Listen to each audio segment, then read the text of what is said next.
Greetings. Welcome to the Bridgeline Digital Fourth Quarter 2025 Earnings Call. At this time, all participants are in a listen-only mode. A question-and-answer session will follow the formal presentation.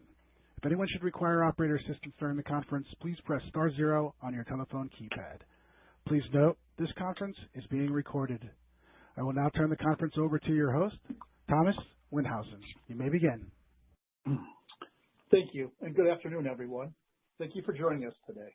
My name is Thomas Windhausen. I'm the Chief Financial Officer of Bridgeline Digital. I'm pleased to welcome you to our fiscal 2025 fourth quarter conference call. On the call with us today is Ari Kahn, Bridgeline's President and CEO, who will begin the call with a discussion of our business highlights. I will then update you on our financial results for the quarter, and we will conclude by taking questions. Before we begin, I'd like to remind listeners that during the conference call, comments that are made regarding Bridgeline that are not historical facts are forward-looking statements within the meaning of Section 27A of the Securities Act of 1933 and Section 21E of the Securities Act of 1934 and are subject to risks and uncertainties that could cause our statements to differ materially from actual future events or results. These statements are made pursuant to the safe harbor provisions of the Private Securities Litigation Reform Act of 1995. The internal projections and beliefs upon which we base our expectations today may change over time, and we expressly disclaim and assume no obligation to inform you if they do. The results that we report today should not be considered as an indication of future performance. Changes in economic, business, competitive, technological, regulatory, or other factors could cause Bridgeline's actual results to differ materially from those expressed or implied by the projections or forward-looking statements made today. For more detailed information about the factors and other risks that may have an impact on our business, please review the reports and documents as filed from time to time by Bridgeline Digital with the Securities and Exchange Commission. Also, please note that on the call this afternoon, we'll discuss some non-GAAP financial measures when commenting on the company's financial performance. We provide a reconciliation of our GAAP financials to these non-GAAP measures in our earnings release. You can obtain a copy of our earnings release from our website. I'd now like to turn the call over to Ari Kahn, Bridgeline's President and CEO. Ari? Thank you, Tom. Good afternoon, everyone. It's been a transformative year for Bridgeline with our core products, led by HawkSearch Suite and its AI products, reaching 58% of our total revenue, or $8.9 million, and over 60% of our subscription revenue, $7.4 million, with 75% gross margin. Validating our dominance in the B2B segment, Gartner ranked HawkSearch number one for the B2B search use case in their 2025 Critical Capabilities Report. HawkSearch customers voted with their pocketbooks by renewing their subscription, expanding their license limits, and investing in our AI products. Together, this resulted in 117% net revenue retention and 16% CAGR for our core products. HawkSearch's average sales cycle reduced from 160 days in fiscal 2024 to just 92 days in fiscal 2025. And our average ARR per sale grew by 35% from $18,500 to $25,000. This year, we sold 83 licenses with $6.9 million in total contract value for $2.4 million in ARR. This is an 18% increase over fiscal 2024, which itself was a 74% increase over fiscal 2023. 2024, a 74% increase was hard to top, but we did it. We start fiscal 2026 with 65% larger sales pipeline, a shorter sales cycle, a higher average sales size, and top analyst recognition from Gartner compared to the beginning of fiscal 2025. Of course, we want cumulative growth for the whole company, and it's been a long haul with our core product growth being dampened by the decline of our legacy products. This dampening is expected to end in 2026 with continued and accelerated growth for HawkSearch, driving growth to significantly more than 60% of the total revenue. I'm very proud of our customer satisfaction, proven by our customers expanding their investment in HawkSearch products. Net revenue retention of 117% is outstanding, and we achieved 117% NRR because higher renewal rates, less than 4% churn, upgrades by customers to increase usage limits, and customers adding new products like our AI-powered Smart Search. Techoblock is a great example. They're in the manufacturing and distribution segment for hardscaping products. They're a happy customer who added Smart Search and Smart Response this year, which analyzes Techoblock's technical documents so their customers can ask complex questions to HawkSearch and quickly make purchasing decisions without having to do time-consuming research on their own. Do It Best is a long-standing HawkSearch customer, and with their recent acquisition of True Value Hardware, they're making substantial investments in HawkSearch. Do It Best now powers search for 170,000 products with real-time inventory in the search and real-time pricing for 3,000 locations, and is planned to grow to over 9,000 stores in 2026 as the True Value stores are added. Like HP, this is a great example of HawkSearch at enterprise scale. Another example of expansion within our customer base is a national distributor for food service and industrial packaging who implemented HawkSearch AI recommendations across their product categories to help their customers buy products that they otherwise may have forgotten to purchase. The distributor is now seeing 5 times greater revenue from their homepage and 7 times more revenue on their checkout screen. Just imagine that.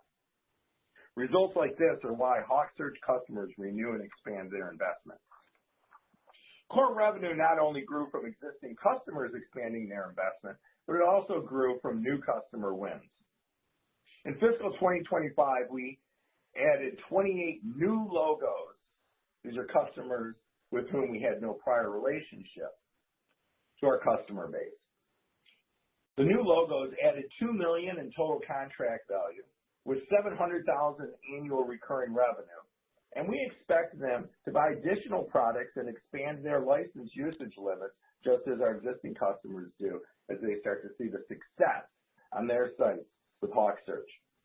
One of our new customers is Culligan, a brand providing water softening, filtration, and drinking solutions to 140 million customers globally.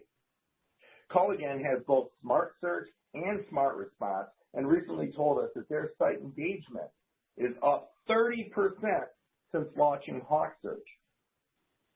Another one of our new customers is Adentra, a multi-billion-dollar distributor of architectural building products with 6 brands across 83 regions and 60,000 customers.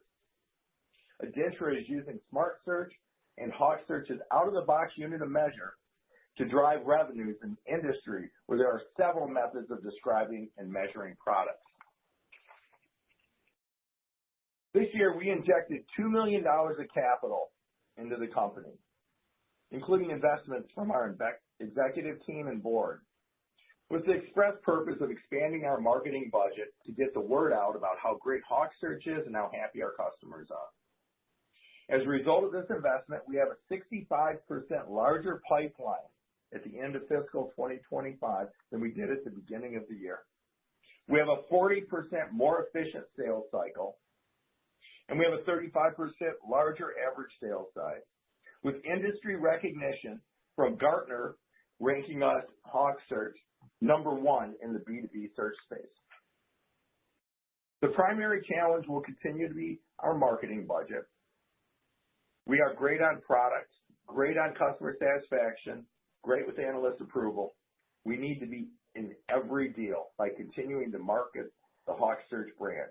We've doubled our ad spend to $500,000 per quarter, and will continue this level of marketing throughout 2026, at which time we'll assess our marketing budget and cash reserves, as well as our profitability for continued growth. Another important part of our growth is our partnerships. HawkSearch lends itself to both agency and platform partners. These are partners that generate sales. An important partnership that was established in fiscal 2025 is with Unilog.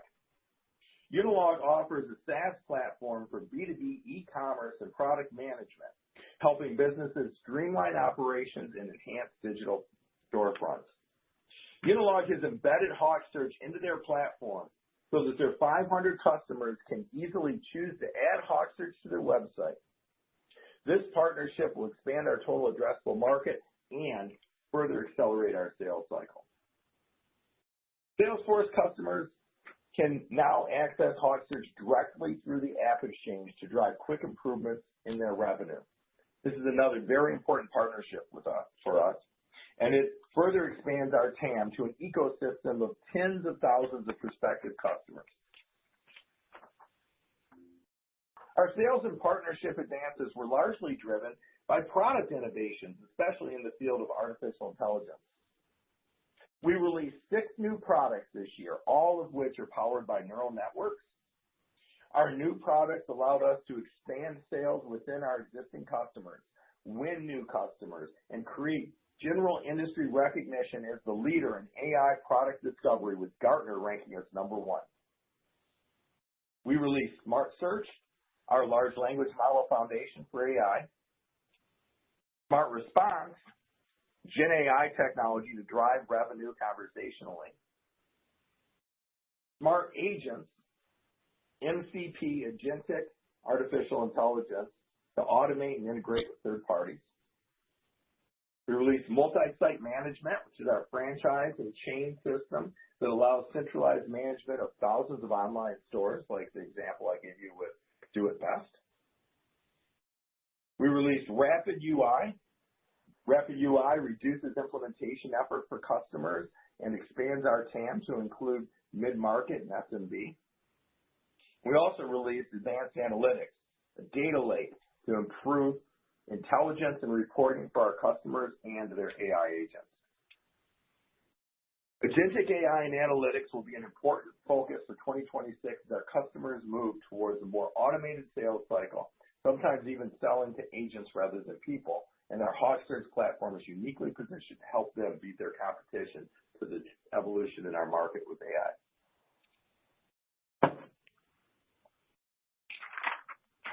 2025 was indeed a transformative year. 6 new product launches, customers voting with their pocketbooks, renewing and expanding licenses for 117% NRR, 18% increase in sales over 2024, which was a 74% increase over 2023. Sales efficiency accelerating from 160 days to 92 days. 35% increase in average revenue per sale, and ending the year with a 65% larger sales pipeline than we started the year with. Core product revenue is the focus, and we have the marketing budget to continue this trajectory. We expect the decline of legacy products to reduce in 2026 and our cumulative financials to show the strength of our core products and their leadership in AI product discovery. Now, I'll turn the call over to our Chief Financial Officer, Tom Windhausen, to share additional details. Tom? Thanks, Ari. I'll provide an update of our financial results for the fourth quarter of fiscal 2025, which ended September 30th, 2025. Total revenue for the quarter ended September 30th, 2025 was $3.9 million compared to $3.9 million in the prior year period. And looking at the components of revenue, our subscription revenue, which is comprised of SaaS licenses, maintenance, and hosting revenue, for the quarter ended September 2025 was $3.1 million as compared to $3 million in the prior year period. And as a percentage of total revenue, subscription revenue was 81% of total for the quarter ended September 25.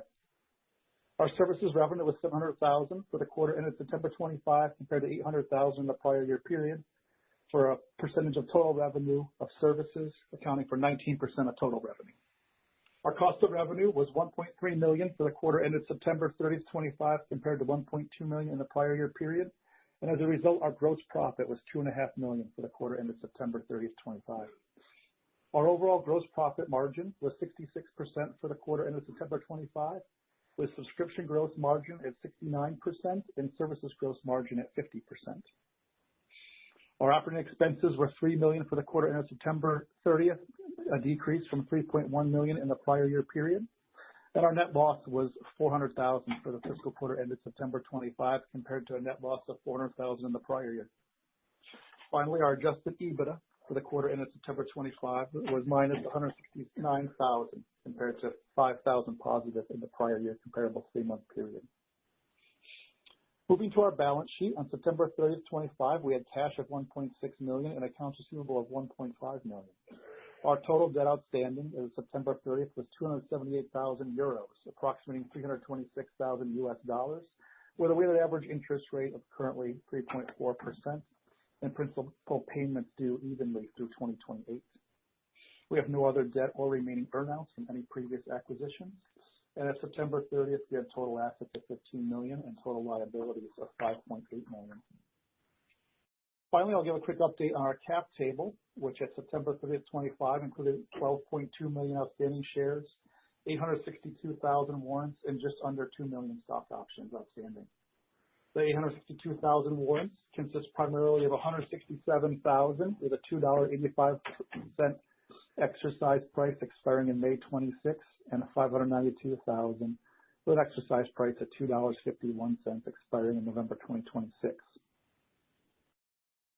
Bridgeline looks forward to continued growth and success in fiscal 26 and beyond as we continue our focus on revenue, product innovation, customer success, and delivering shareholder value. We want to thank you all for joining us on the call today. And at this time, we'd like to open the call to questions and answers. Moderator, can you help us with that process? Certainly. At this time, we will be conducting a question and answer session. If you would like to ask a question, please press star one on your telephone keypad. A confirmation tone will indicate your line is in the question queue. You may press star two if you would like to remove your question from the queue. For participants using speaker equipment, it may be necessary to pick up your handset before pressing the star keys. One moment, please, while we poll for questions. First question comes from Casey Ryan with Westpark Capital. Please proceed. Hello, Ari, Tom. Thank you. Good evening. Thanks for this pretty exciting update. Thank you, Casey. Good evening. I wanted to ask about this ARR number that you are sharing with us. It looks like that's the first time you've done that, or it's the first time in a while. And I just wanted to clarify that that's across all customers and all products, or maybe that was a HawkSearch-focused metric. So for the $8.9 million in ARR, that is HawkSearch, and so the 15, our total cumulative revenue of $15.4 million includes $12.4 million in ARR, in I guess subscription revenue, of which 8.9 is HawkSearch is core. We like to use the term core because HawkSearch is a suite and there's other products in there. And then there's another $3 million in services. We've not broken out the services detail. I guess actually the math and find it though, because 8.9 minus I don't know, maybe you can. Right. Well, so I'll just say, this ARR number is excellent, right? And tremendous growth year over year. But also, is it one that you believe you can continue to share with us as we move through the year, or will this kind of be an annual number that you put out at the end of the year? That's a really important point. And this right here, we're essentially telling you in the market that is our intention. We believe that the future of Bridgeline is HawkSearch, the core products. That's what to really watch. And we're going to continue to share every quarter that growth. Our expectation is that as we go through 2026, that is going to dominate our overall financials, and the characteristics that we're seeing right now on that core component itself will be the characteristics that we have in the long term for the business as a whole. Okay. Well, terrific. I'm happy for the addition of this metric, and obviously it's showing very strong performance, which is really good. I also wanted to ask about on HawkSearch if there had been any meaningful changes or trends in regards to sort of contract length or what levels people were committing to in terms of time. Dollars are clearly going up. Yeah. Dollars are going up. The contract length itself has not changed. And we've heard in adjacent industries of contract lengths actually reducing as people became a little bit less committal. We've not seen that. So our average contract length, we shoot for 3 years when we have initial engagements, and that's negotiated sometimes to 2, and the average is going to be somewhere between 2 and 3. In 2025, that was consistent with what we saw in 24 and in 23. The big things that we saw change in 2025 were, first of all, how decisive prospective customers were. I mean, going from 160 days to 92 days. And frankly, I don't know if 92 days is the right average to expect going forward. So when I say 92 days, that's from the first second that we meet someone to the point that they either say yes or no to doing business with us, including lost sales. Incredibly fast. So people become more decisive.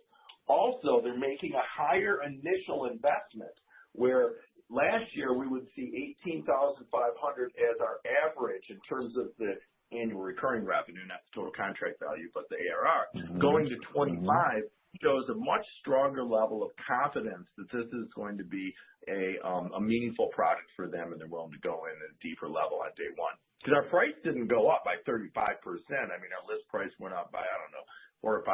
And then we also have additional products, so they're buying more components on day one than they might have bought the year before, too. Yeah, well, I mean, all these metrics are really quite impressive, to be perfectly honest.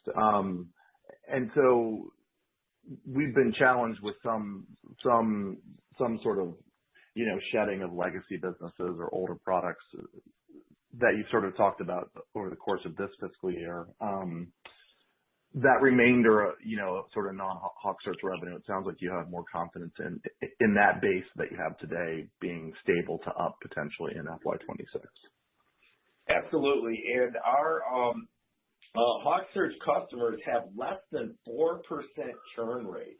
So we've got really excellent stickiness. The ones that do churn are probably, 5 or 6 years old, even pre the acquisition in Bridgeline. So that's a super stable customer base. The reality is that when I came into this business, and over the years we had some old products that, although the products themselves were good, were in areas that other companies were making exponentially higher investments than Bridgeline, long sales cycles, and not a good place for the company. So we looked hard over really 2028, 2029, 2020, found HawkSearch in 2019, did that acquisition, and that was the heart of the transformation. We picked up Celebros, which is another search product before that, but all along it was about finding a product that delivered true value to customers, that had an efficient sales cycle and high quality revenue. And then we got lucky because AI hit, and search is in the sweet spot for the particular types of AI technologies that are rapidly maturing.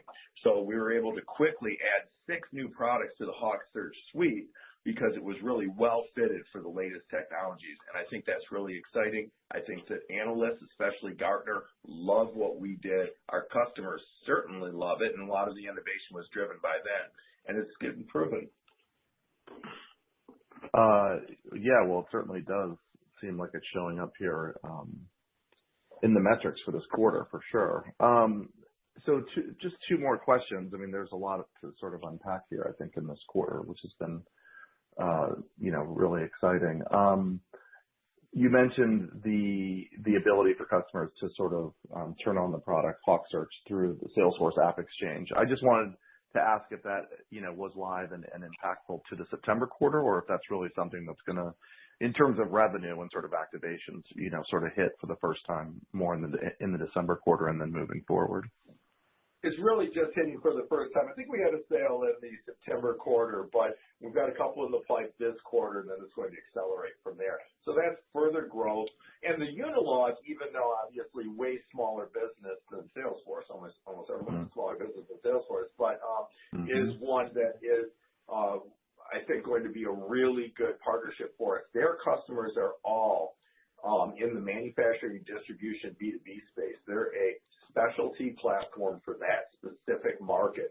That is our number one market. We sell all over the place. We've got Hewlett-Packard in the B2C world. But when it comes to B2B for distributors and manufacturers, There are very unique problems that they have that no one else can solve like we do. The ability to easily find products by their SKU, to be able to have agents upload complex shopping lists and auto-negotiate and add those to their cart, and other capabilities that we do, and the Unilog customers are going to love us. Okay, good. Well, that's helpful to understand that. How that specialization could be even more impactful, even though Unilog might not be a name that would jump off the screen initially for someone like myself. Exactly. Yep. One last question. This has all been really helpful.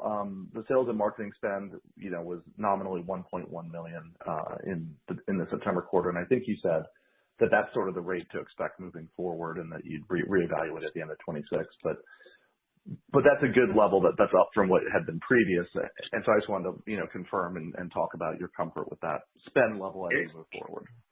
Yeah, I think that's the right level for us in 2026. So what that level includes is $500,000 in what we call ad spend. So that's conferences and webinars and online ads and stuff like that, non-personnel. And then includes personnel and commissions, and then includes subscriptions to our information systems like Salesforce and so on. So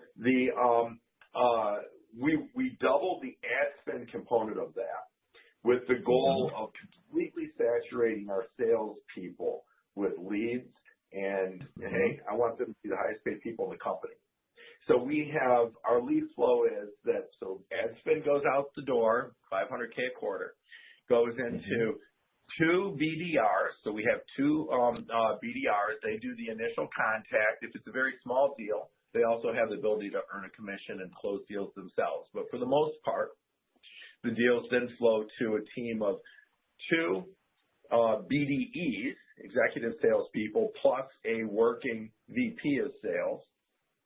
So those three people close the deals.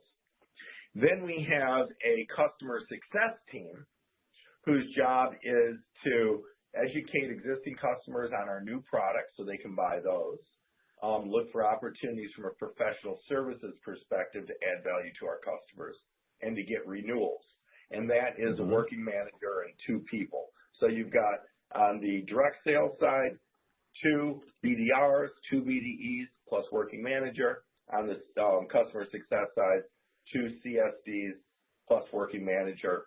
And then in the sales, in the marketing team itself, we have three full-time and some consultants.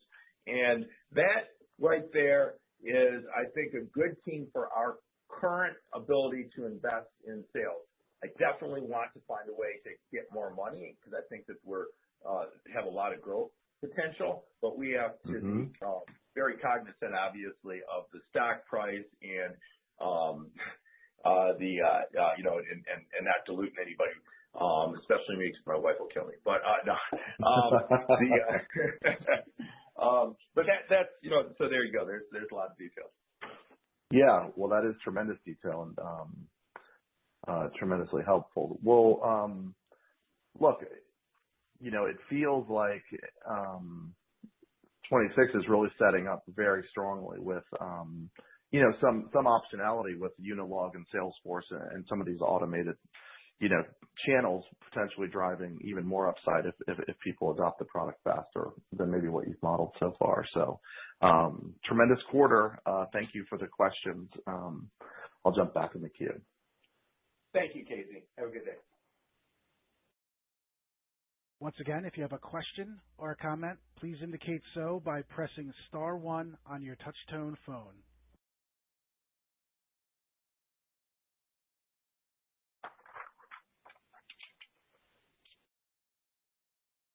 We have reached the end of the question and answer session, and I will now turn the call over to management for our closing remarks. Thank you, John. Thank you, everybody, for joining us today. We so much appreciate the continued support of all of our investors, of our customers, of our partners, great stakeholders in this business. We're excited about the business, the ongoing growth prospects, and we look forward to speaking with you again in our first quarter fiscal 2026 conference call, which will be in February of 2026. Until then, be well. This concludes today's conference, and you may disconnect your lines at this time. Thank you for your participation.